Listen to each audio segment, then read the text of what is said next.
In this tutorial, I'll show you how to build a navigation sidebar in Notion using page links and synced blocks.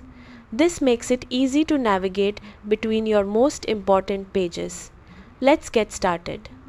Create the main pages you want to include in your navigation, such as home, projects, notes, resources, or contacts. On one page, type synced block and create a synced block. Inside it, add links to your important pages by typing @ followed by the page name, or use the link to page block. Arrange the links in the order you want your navigation to appear.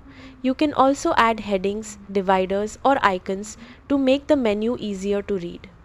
Copy the synced block and paste it onto your other pages. Because it's synced, any changes you make to the navigation will automatically update everywhere you've placed it.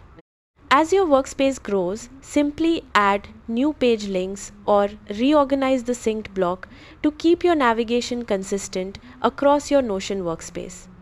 That's how to build a navigation sidebar in Notion. Thanks for watching.